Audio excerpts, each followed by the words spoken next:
salve galera, muito bom dia, muito boa tarde, muito boa noite para todos vocês. Sejam bem-vindos a mais um vídeo aqui no canal Os Brodões Oficial. Para quem não me conhece ainda, eu vou me apresentar. Me chamo Marcelo Araújo, tá bom? Muito prazer em tê-los vocês aqui. Eu estou aqui na plataforma do YouTube todos os dias, sempre entregando o melhor conteúdo para vocês. O melhor conteúdo para vocês é a palavra de Deus, tá bom? Graças a Deus, isso aqui é a Bíblia, o qual estou manuseando, Bíblia de Estudo Plenitude, é a mesma versão de João Ferreira de Almeida, tá bom? Eu acredito que a metade do Brasil inteiro usa a Bíblia da versão Ferreira, João Ferreira de Almeida, né? Com certeza, graças a Deus. E hoje a gente iremos começar a maratonar o livro de Marcos, tá bom? Iremos começar o livro de Marcos, o Evangelho, né? O Evangelho de Jesus, segundo escreveu Marcos. Iremos continuar aprendendo, né? Um pouco mais, agora com Marcos, né? Assim, com Marcos, porque no vídeo anterior foi com Mateus, né? Maratonamos o livro de Mateus, para conhecer um pouco mais da história de Jesus. E agora de Marcos iremos conhecer mais ainda, né? Os detalhes, o qual esteve ali junto com Jesus. Em todos os lugares que Jesus ia, estava ali, estava acompanhando. E a gente iremos aprender mais e mais, descobrir mais coisas lindas de Jesus Cristo. Então, fique comigo que vai ter muita coisa boa. E hoje, a gente iremos ler a sinopse, né? O resumo que a gente iremos abordar no livro de Marcos. Tá bom? E hoje é terça-feira, né? Hoje é terça-feira. Hoje é dia 27 de junho de 2023. Graças a Deus, deu uma tarde abençoada. Aí você pergunta, pô, você deu um bom dia, boa tarde, boa noite? Porque assim, agora, né? Hoje, um pouco mais cedo, eu fiz a finalização do livro de Mateus e foi de manhã. E agora na parte da tarde, né? Iremos começar a maratonar o livro de Marcos. E às vezes você vai assistir de manhã, né? Bom dia. Ou à tarde, já dei boa tarde. Ou à noite, boa noite, né? Então, eu não sei a hora que vocês irão me acompanhar, tá bom? Aqui no YouTube, para maratonar as escrituras sagradas, né? Que tá lindo demais, né? Graças a Deus. Porque muitas das vezes as pessoas não conseguem ler porque dá sono, não é fácil. Mas por quê? Eu vou contar um segredo para vocês, que é assim: quando vocês começarem, vamos lá, quando vocês começarem a ler, né, a Bíblia Sagrada, antes de começar a ler, em primeiro lugar você tem que fazer uma oração, orar a Deus. E se você estiver em jejum, melhor ainda, tá bom? Para que você não venha ter sono e dificuldade para você ler, porque se você não se preparar, não orar, não fazer um jejum, o adversário da nossa alma, o adversário de Deus, o diabo, ele vai tentar pôr sono em você, por dificuldade para você não ler, porque ele sabe, a partir da hora que a gente começa a ler as escrituras, Deus abre a nossa mente, dá sabedoria, dá discernimento, e a gente iremos conhecer o poder que nós temos com Deus. Aí o diabo, ele vai estremecer, porque quando ele vier contra você, ele não vai ter força para te derrubar, porque Deus está contigo. Entendeu? Você vai ter poder para expulsar o inimigo, em nome de Jesus, com toda a autoridade de Jesus, sabia? Então, faça isso, jejue primeiro, ore ao Senhor e comece a examinar as escrituras, começa a maratonar as escrituras de Gênesis a Apocalipse. Agora, se você não conseguir, vem aqui pro canal Os Brodões Oficial, vamos maratonar junto. Aí você vai acompanhar, graças a Deus, você vai ver que Deus irá fazer na sua vida, na vida da tua família, vai transformar a tua vida numa vida melhor. Graças a Deus, tá bom? Louvado seja Deus. E aí, bora então começar a maratonar? Começar a maratonar o livro de Marcos? Você aí que não é inscrito aqui no canal ainda, por gentileza, não perca tempo, hein? Inscreva-se aqui no canal, tá bom?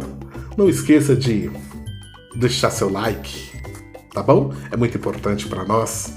E também, ó, ative o sininho de notificações se você estiver no notebook, no computador ou no celular, tá bom? Ó, ative o sininho para receber notificações, tá ok? Ó, compartilhe os vídeos, dá essa força moral para nós. Deixe nos comentários, você está gostando de maratonar com a gente? Então deixe nos comentários. Me siga no Instagram. Se você me seguir, eu vou seguir você de volta, eu prometo, tá bom? Curte a minha página no Facebook, Marcelo Araújo. Estamos no Twitter, @bro23, @bro23 no Twitter. Tá bom? Tamo junto? Produção, tá no pente aí? Tá? Então, vamos começar, né? Aperte play. Vamos começar na sinopse. Vamos ler o resumo, né? Que a gente iremos abordar no livro de Mateus, o Evangelho de Jesus Cristo, né? O Evangelho de Jesus Cristo segundo escreveu Marcos, né? Graças a Deus. Vamos lá, tamo junto, aperte play. Graças a Deus chegou a melhor hora, né? A melhor hora é de ouvir Deus falar conosco, né? Não é verdade? Tem coisa melhor. Tem outra coisa melhor? Tem lugar melhor? A não ser estar na presença de Deus? Me responde. Deixe nos comentários aí, tá bom? Vamos lá. O Santo Evangelho segundo escreveu Marcos. Autor, Marcos. Data, 65 a 70 depois de Cristo. Tema, o sofrimento do Filho do Homem, que na verdade é o Filho de Deus. Palavras-chave, autoridade, Filho do Homem, Filho de Deus, sofrimento, fé, disciplina, Evangelho. Vou repetir. Autor, Marcos. Data, 65 a 70 depois de Cristo. Tema, o sofrimento do Filho do Homem, que na verdade é Filho de Deus. Palavras-chave. Autoridade, Filho do Homem, Filho de Deus.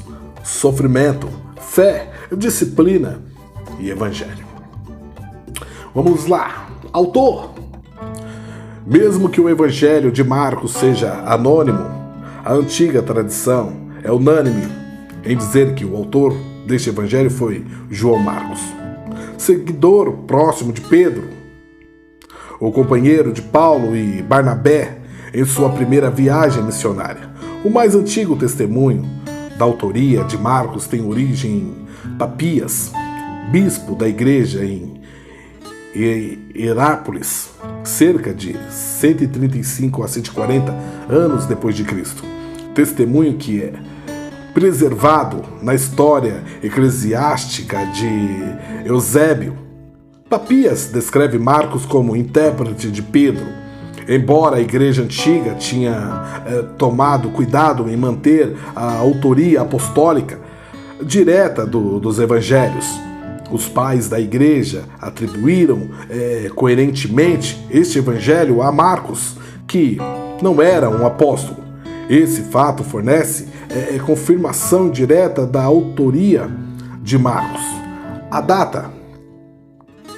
Os fundadores da igreja declaram que o evangelho de Marcos foi escrito depois da morte de Pedro, que aconteceu durante as perseguições do imperador Nero por volta de 67 anos depois de Cristo. O Evangelho em si, especialmente o capítulo 13, indica ter sido escrito antes da destruição do templo em 70 anos depois de Cristo. A maior parte das evidências sustenta uma data entre 65 a 70 anos depois de Cristo. Contexto histórico. Contexto histórico. Em 64 depois de Cristo, Nero acusou a comunidade cristã de colocar fogo na cidade de Roma. E por esse motivo instigou uma temerosa perseguição na qual Paulo e Pedro morreram. Em meio a uma igreja perseguida, vivendo constantemente sobre a ameaça de morte, o evangelista Marcos escreveu suas boas novas. Está claro que ele quer que seus leitores tomem a vida e exemplo de Jesus Cristo como modelo de coragem e força. O que era verdade para Jesus deveria ser verdade para os apóstolos e discípulos de todas as idades. No centro do Evangelho há um pronunciamento explícito de que importava que o Filho do Homem padecesse muito e que fosse rejeitado pelos anciãos e pelos príncipes dos sacerdotes e pelos escribas e que fosse morto, mas que depois de 3 dias ressuscitaria. Esse pronunciamento de sofrimento e morte é repetido, mas torna-se uma norma para comprometimento de discipulado. Se alguém quiser vir após mim, negue-se a si mesmo e tome a sua cruz e siga-me. Marcos guia seus eleitores à cruz de Jesus, onde eles podem descobrir o significado e esperança em seu sofrimento. Esses são os leitores à cruz de Jesus. Conteúdo: Marcos estrutura seu evangelho em torno de vários movimentos geográficos de Jesus, que chegam ao clímax com sua morte e ressurreição subsequente. Após a introdução, Marcos narra o ministério público de Jesus na Galileia e Judéia, culminando na paixão e ressurreição.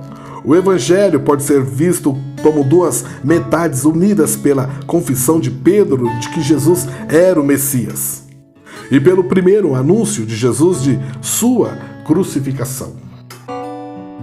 Marcos é o menor dos evangelhos e não contém nenhuma genealogia, explicação do nascimento e antigo ministério de Jesus na Judéia. É o evangelho da ação, movendo-se rapidamente de uma cena para outra. O Evangelho de João é um retrato estudado do Senhor. Mateus e Lucas apresentam o que poderia ser descrito como uma série de imagens coloridas, enquanto o Evangelho de Marcos é como um filme da vida de Jesus. Marcos destaca a atividade dos registros mediante o uso da palavra grega euteos, que costuma ser traduzida por imediatamente. A palavra ocorre 42 vezes em Marcos, mais do que em todo o resto do Novo Testamento.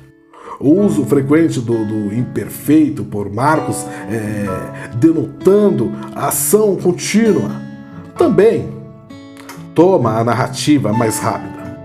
Marcos também é o evangelho da vivacidade. Frases gráficas e surpreendentes ocorrem com frequência para permitir que o leitor reproduza mentalmente a cena descrita.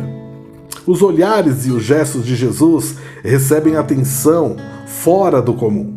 Existem muitos latinismos no Evangelho. Marcos enfatiza pouco a lei e os costumes judaicos e sempre os interpreta para o leitor quando os menciona. Essa característica tende a apoiar a tradição de que Marcos escreveu para uma audiência romana e gentílica. De muitos e outras formas, Marcos enfatiza a paixão de Jesus, de modo que se torna a escala pela qual todo o ministério de Jesus e o ministério de seus discípulos podem ser medidos. Porque o Filho do Homem também não veio para ser servido, mas para servir e dar a sua vida em resgate de muitos. Todo o ministério de Jesus, milagres, comunhão com os pecadores, escolha de discípulos, ensinamentos sobre o reino de Deus, etc., está inserido no contexto do amor oferecido pelo Filho de Deus, que tem seu clímax na cruz e ressurreição. Aleluias. Aplicação pessoal. Aplicação pessoal.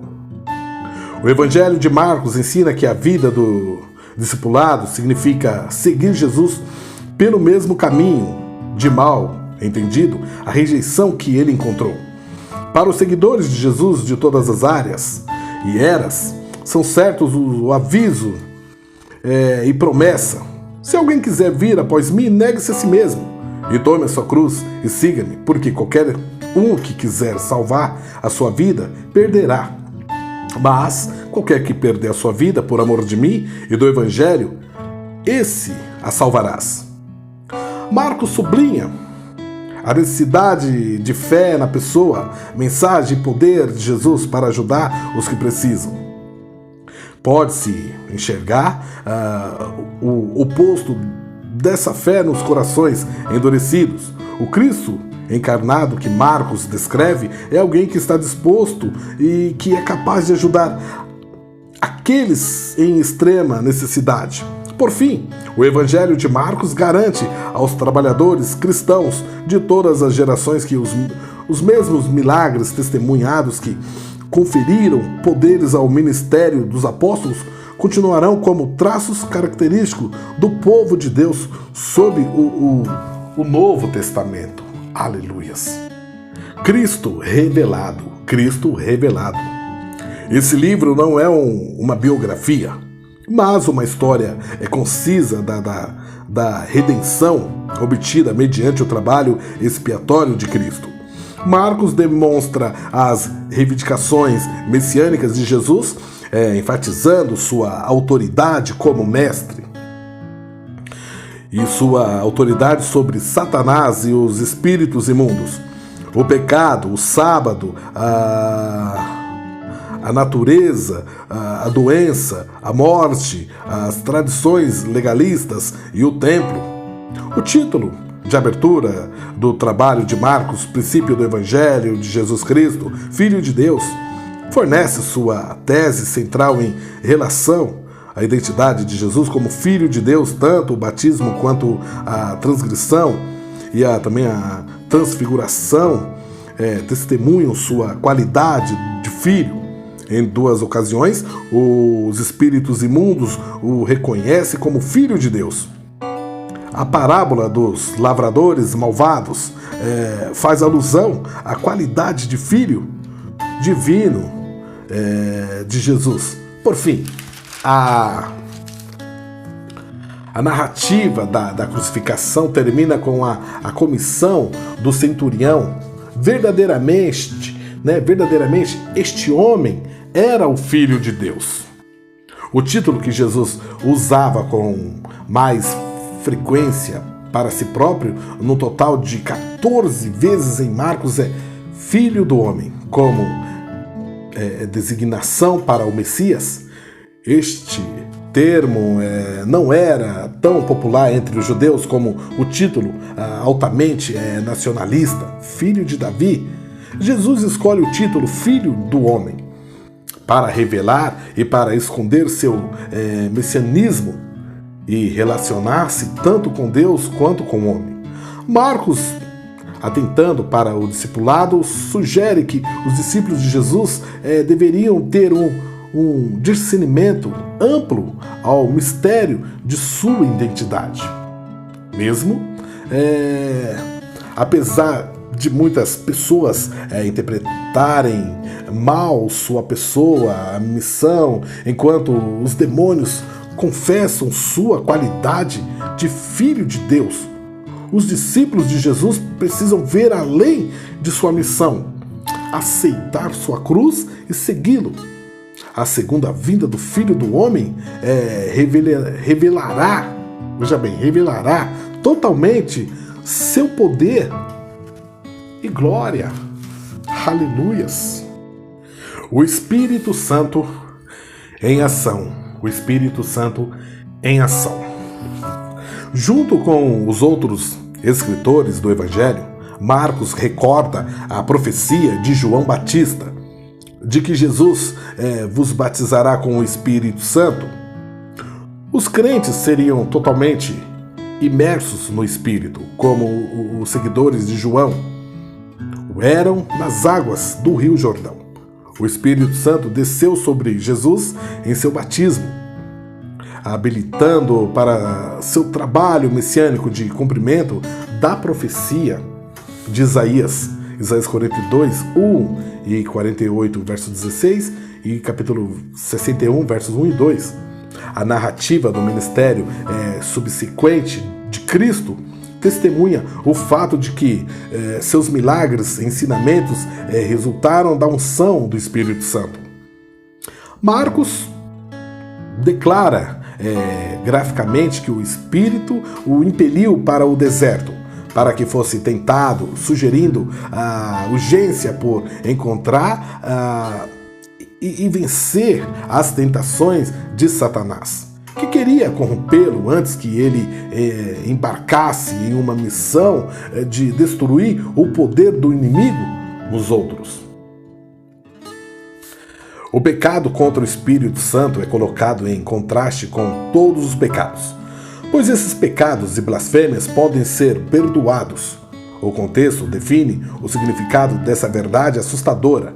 Os escribas blasfemaram contra o Espírito Santo ao atribuírem a Satanás a expulsão dos demônios, que Jesus realizava pela ação do Espírito Santo.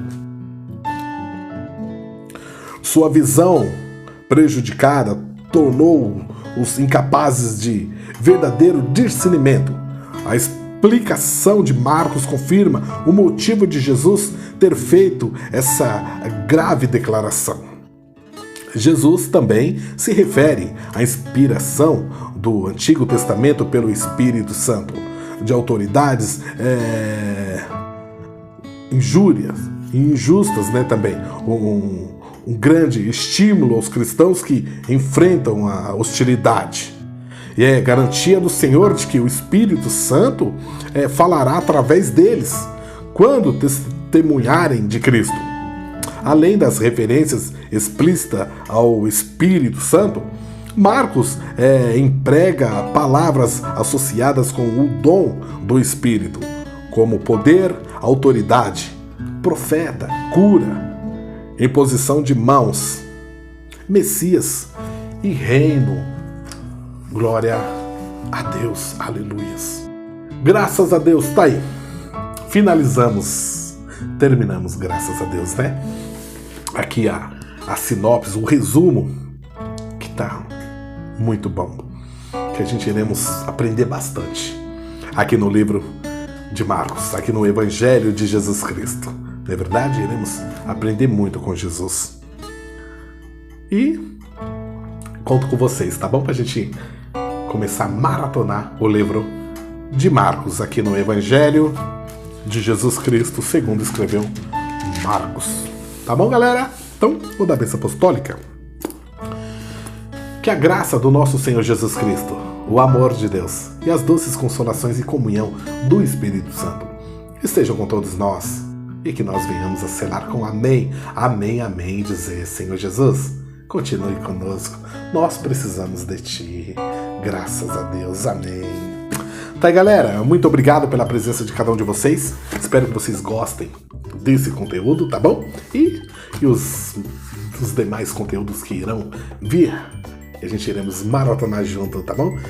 O livro de Marcos, tamo junto? O Evangelho de Jesus Cristo, graças a Deus, conto com vocês, tá bom? Tenha um final de tarde, de terça-feira, abençoado, cheio de saúde e graça e poder de Deus, e o início de noite, que Deus conforte e console o coração de vocês, continuando com nós nessa noite abençoada de terça-feira, dia 27 de junho de 2023. Galera, graça e paz para todos vocês, tá bom? Fiquem em paz, Deus seja sempre louvado. Tchau, galera, fique com Deus.